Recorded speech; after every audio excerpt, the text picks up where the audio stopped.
David Smith here with one more Flipped Classroom math video. 3 tips before we start. You could turn on the captions and watch my words go by on the screen, if that helps. You could also speed up the playback if you can get through the video faster and still comprehend. Lastly, you could pause video at any time and catch up on your notes.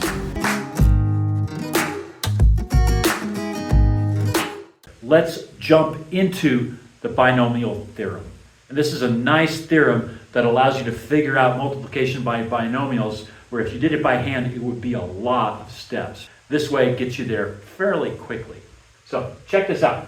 Lots of notation here. We're going to simplify this on down when we take a look at Pascal's triangle. But if you have two terms, x plus y to the n, some power, could be 2, could be 22, what you end up with is this kind of line of what might look like gobbledygook. But let's break this down. The first term is going to have x to the nth power, whatever that is going to be x to the nth power times y to the 0 power, which means there's no y in that term. It's just going to be x to whatever power that is. And then the coefficient on x is going to be the number of options for making 0 choices out of n items. And we know that this is just always going to be 1. So the first term in the expansion of this is just going to be x to the n. So this is what's telling us where to get the number, and this would be the first row of Pascal's triangle, the row that's appropriate for the power. And we'll get into that a little later. Now the second term is going to be the number of ways to pick one thing out of a list of n things. That's the coefficient. We're going to reduce the power on x by 1, so that would be n minus 1, and then we're going to increase the power on y by 1. So it's y to the 1. So this will give us a coefficient. This will give us our power on our x, and then finally this will give us a y over there. And so on. As we march through the terms, remember the number of terms is going to depend on what we've got there. We're going to get this term, and then finally, dot, dot, dot, we're going to get that term at the end, where now we have x to the n minus n, which is going to be x to the 0, which is 1, so it drops away. We're going to have a y out there, and then here, this is how many ways can I pick n items out of a list of n. So this one's always 1. So when you do these expansions, you always wind up with the first term is this one to that power, and the last term is this one to that power. Okay, now that's a lot of explaining. Let's put this to work. Let's try a simple one.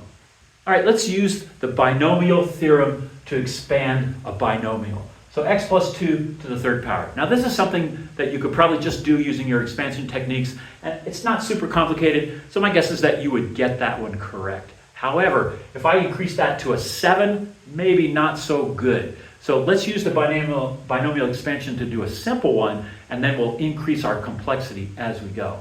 So check this out. My first term is going to be how many ways can I select 0 items out of a total of 3, and that's 1. So the coefficient on my first term, remember this represents the coefficient on this term, is going to be 1. Now I do x to the n, well n is 3, so this would be given my x to the 3rd power, and then finally I do my y, which is 2. 2 to the 0 is 1, so my first term is going to be that combo there. So let's go ahead and simplify that on down. This gives me just simply x to the 3rd. Okay, so now I know what my first term is. Now let's do the second term. Okay, so we got a plus. Now how many ways can I select one item out of 3 total, and that is 3. So my coefficient is going to be 3. And then I look at my x, it's x to the n minus 1. X is there, so I do x to the n minus 1, which is just 2, so we'll put that there. And then finally, I do y to the 1. Now my y is 2, so 2 to the 1 is just 2. So I have a 2 for that term. Now let's combine that all together. I have a 3 times a 2 and an x squared, so that would be 6x squared, like that. Now let's do the third term. Actually, pause the video, try the third term all by yourself. Let's see how you did. So I first did my plug-in step. The coefficient is 3. That's how many ways can I pick 2 items out of 3 total, and that's my 3. And then my x term is now n minus 2. n is 3, so this is x to the 1, and now my y term is going to be 2 to the second power. So I wrote 2 to the second. Now simplify that on down, and we get 3 times 4 is 12x. Go ahead and do the last term. All right, so the last term over here is going to be 1. How many ways can I select 3 items out of 3 total? That's just 1. X to the n minus 3, or which would be n minus n, I'm sorry, so that's 3 minus 3. That gives us a 0 power on the x, and then 2 to the third power for the last term. So this ends up. Before we move on to a more complex example, I want to relate this back to Pascal's triangle, because then that's going to help you do these quickly and more easily. You don't need to refer to this big long theorem to do these problems. So check this out. Remember, this was how many ways can we make a selection out of 0 items? And there's only one way. We can just select 0 items. So that can be seen as the 0 power. How many ways can we make a selection out of 1 item? That's 2 ways. We can either pick one or not. So this is the first power. And so on. This would be the second power, and this would be the third power. So if you understand that the first row is 0, and then we count up to 1, 2, and 3, then you've got your coefficients right there. Okay? So what that means is that you can quickly go to this answer.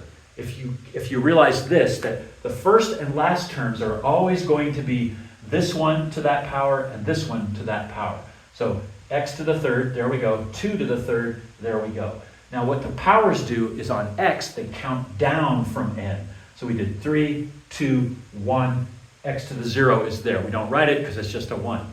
The powers on the y term go up from 0. So y to the 0 is here. We don't show it. Y to the 1 is here in the fact that we took our 3 and we multiplied it by our 2. So that got us the 6x squared. And then finally, the same way to get the 12, we had our 2 squared there, and we multiplied that by 3, and that gave us our 12, and then finally our 8. So once you get familiar with this, you just need to look at the problem, look at which row of Pascal's triangle you're dealing with, and then do this plug-in step, and then simplify on down. And sometimes the plug-in step is actually complicated, so we'll do one that has that. Okay, here's a slightly more complicated one. Now we're raising it to the 4th power, and we've changed that from a 2 to a 3. So that's going to change our numbers a little bit.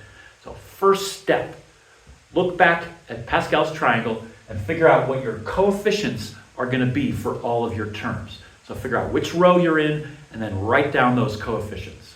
Okay, let's see how you did. The trick is you have to remember that the 0 power is the first row. So to get to the 4th power, we actually have to go to the 5th row of Pascal's triangle to put there. And those coefficients are 1, 4, 6, 4, 1. So I'm not reproducing the triangle, but you can flip back in your notes to verify that. So now, what I want you to do is do that first plug-in step and resist the temptation to actually combine or multiply or add some numbers. Just do a raw plug-in step. That's the best way to go with these. Okay, I did a very detailed plug-in step. I recommend that you do this, including using your parentheses. Now, it may not be feel super important now, but the next example is going to show you why putting your terms in your parentheses before you write your exponent is super important. Okay, so take a look at what I've done. I did coefficient 1, x to the 4. I count down on my x on the first term, the x component here, starting with the exponent. So it's x to the 4, and then I've got x to the 3 for that term, x to the 2 for this, x to the 1 for that, and x to the 0 for that one. And then my y term, I'm counting up from 0. So I have 3 to the 0 here, 3 to the 1 there, 3 to the 2 there, 3 to the 3 there, and 3 to the 4 there. So that is a fully detailed, accurately spelled out plug-in step. Now, I want you to go ahead and crunch that on down. Combine all your combos, all your terms, and get them simplified as far as you can. Okay, so I crunched them on down. First off, notice how, just like in all the other examples, we end up with just this to that power in this spot, and this to that power in that spot. So 3 to the 4th is 81. Now, I just basically combined all the stuff in my 3 middle terms here. I did my 3 to the 1, that's just 3 times 4. That gave me my 12, and then x to the third is right there. And then on this one, I did 3 squared is 9 times 6, gives me my 54, x squared from that one. And then so on to get 108x, and then finally my 81 is my final term. One last problem before I let you go. So I'm going to make it more complicated. Now I'm giving you coefficients on the terms for x and for y here. So you're going to have to account that into doing your expansion, and then also make sure that you use those parentheses I was hinting about last time. Okay, so, and here's your row. We're still at the 4th power, so we just use the 5th row of Pascal's triangle for our coefficients. What I want you to do is pause the video and do that detailed plug-in step for that expansion. Oh my, that's a lot of writing to do the plug-in step. Doesn't look like this problem would generate quite so much stuff there. Now I'm sure some of you are going to start taking shortcuts as you go, because obviously you could just go straight to figuring out what 2x to the 4th power is, but I prefer to do this plug-in step just to show you exactly what's happening. If you get into this habit on a test or a quiz, you're going to give me the opportunity to give you more partial credit if you go astray. Okay, so now I want you to simplify this on down, and you might take more than one additional step if you're finding out that you're in this zone. You're doing a lot of number crunching along the way, so maybe you need to write down a couple steps as you go. Okay, so here's how I did the next step. Notice how I didn't calculate all these terms in my head and just write down the next step.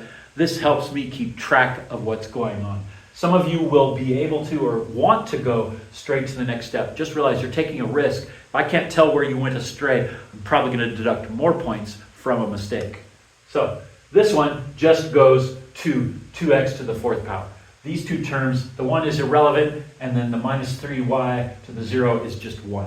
So similarly, in this one, the 2x to the third becomes 8x to the third. The 4 is a 4. And then minus 3y to 1 is minus 3y.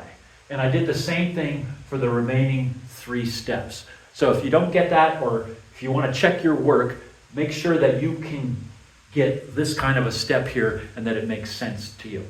Before we do that next step, I want you to see if you can find the mistake that I made in there.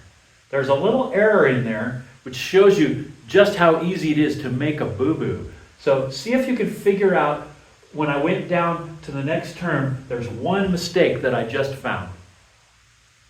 Okay, check this one out. It's right here. I did my negative 3 squared getting positive 9, but that squared applies to the y. So there's a y squared right there. Okay, so now pause the video and go ahead and finish this one out. Oh boy. Okay, so here we are at the end. Let me explain how these worked. So the first term, pretty straightforward. Remember, your power applies to both things inside the parens. So 2 to the 4th gives me 16, and x to the 4th is just x to the 4th. So now that I've taken care of distributing my powers onto my terms, I can multiply the coefficients together. So 4 times 8 times negative 3 is minus 96. I have an x to the third and a y. So minus 96 x to the third y. Now moving along. Now I'm multiplying my coefficients, 6 times 4 times 9. That gives me 216, and I have an x squared and a y squared. And this one becomes plus 216 x squared y squared. Now this last one here, second to last one, I'm multiplying 4 times 2 times negative 27. That gives me negative 216. I have just an x, and I have a y to the third. So there we go. And then lastly, minus 3 to the 4th power is positive 81 y to the 4th. So I want you to notice a couple things. First, my powers on my x are just counting down. 4, 3, 2, 1 gone away. My powers on my y, because now I have a variable in the second term, they're going from 0, there's no y there, to 1, to 2, to 3, to 4. So that pattern is one you should pay attention to because it has to hold.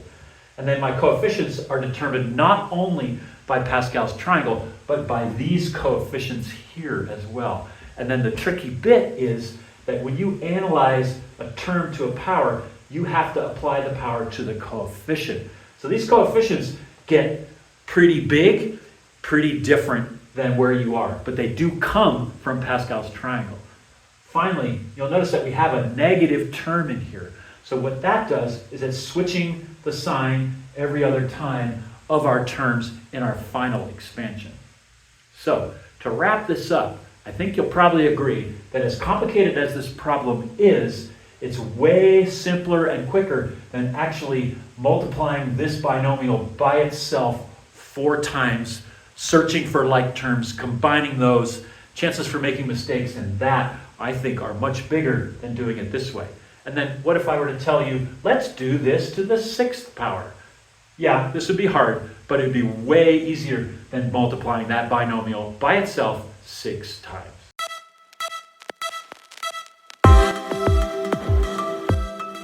Now that you've watched the video, take a moment to write down any remaining questions so you can bring them to our next class. Also, remember that you can come back to this video, watch it again if you want to deepen your understanding or fill in any gaps. Lastly, if you enjoyed yourself, please click like or subscribe.